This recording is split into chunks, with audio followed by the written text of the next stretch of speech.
Products are shown for demonstration purposes only. The AHA does not endorse or recommend any specific manufacturer or product. In order to show skills clearly, the healthcare providers in this video do not always use recommended personal protective equipment, such as gloves. The following information represents American Heart Association guidelines and best practices for measuring and improving the basic life support skills of the teams you work with.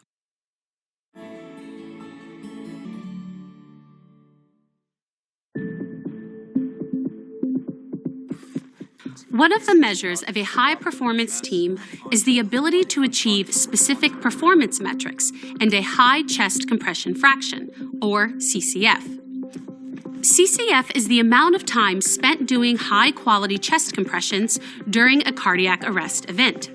You can only achieve a high CCF by eliminating pauses during high-quality CPR. The Resuscitation Outcomes Consortium, or ROC trials, showed that a 10% increase in CCF is roughly equal to an 11% increase in survival.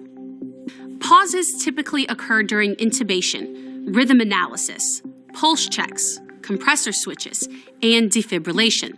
We'll address some best practices for eliminating pauses in some of these areas, but you'll also need to measure high-quality CPR metrics at your own place of practice to identify other areas where pauses exist.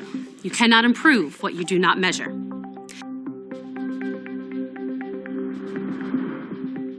Whenever compressions are paused, compressors should hover over the chest and be prepared to resume compressions. 15 seconds before pausing compressions at the end of each 2-minute cycle, high-performance teams should check for a pulse, pre-charge the defibrillator, and be prepared to deliver a shock in 10 seconds or less. Minute 45. Okay, let's go ahead and charge up. Go ahead and get ready to rotate. Do we have good pulses with CPR? We have good femoral pulses with CPR.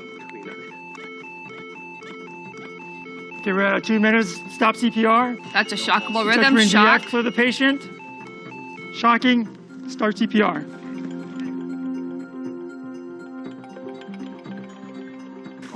Switch compressors, with the second compressor coming in from behind the first. This allows the second compressor to have the same view of the team, and in particular, of the AED or defibrillator. For seamless transitions, switching between cycles every 2 minutes is best. However, if a compressor needs to switch because of fatigue, coordinate the switch to happen as fluidly as possible, such as while delivering breaths. Stop CPR, switch. Stay hovering. Shocking, everybody clear. Shock, go.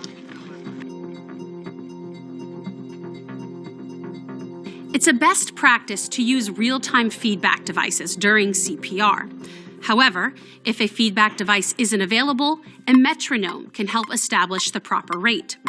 If your AED or defibrillator doesn't have a metronome, you can download a metronome app to your mobile device before the conclusion of this course.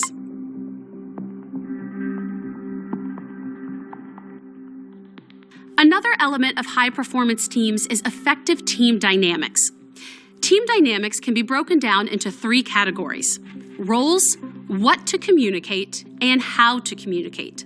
Clear roles and responsibilities should be immediately established by the team leader or the first rescuer on the scene.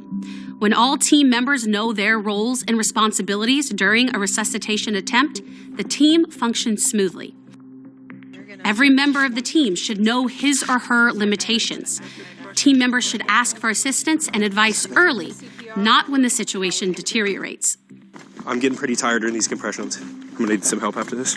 Sometimes a team member or team leader may need to correct actions that are incorrect or inappropriate. It's important to be tactful, especially if you need to correct a colleague before they make a mistake. The next category is what to communicate. Knowledge sharing and summarizing information are critical components of effective team performance. Team leaders should review what's happened and ask for ideas and observations from team members. That's our second shock. We have 1 milligram of epi on board. Okay, starting in another 2 minutes. How about a lidocaine? Okay, 100 milligrams of lidocaine. Finally, how to communicate. Closed-loop communication is the process of verifying that the message sent was received as intended. It also verifies that any assigned tasks have been completed. This is our first round of CPR. We have 1 shock on board. The one shock on board. In addition to using closed-loop communication, teams should use clear messaging. Concise, clear language helps prevent misunderstandings. Teams that work together frequently can create terms or phrases that have specific meaning for them to ensure clarity among members. So when I'm ready to intubate, what I want you to do is pull that mask off, but keep it handy in case I happen to miss. Finally, teams need to communicate with respect. Speak to each other in a professional manner, regardless of scope of practice or expertise. Resuscitation events are stressful and emotions can run high. Understand that this is the nature of CPR, and remember the life you're trying to save. It's not enough to know what to do, or even how to do it. To obtain the best results, your team must perform both the what and the how flawlessly. That requires practice, and effective practice requires measurement. But measurement is only effective if you debrief the team, set goals to improve, and practice more. Remember, you cannot improve what you do not measure.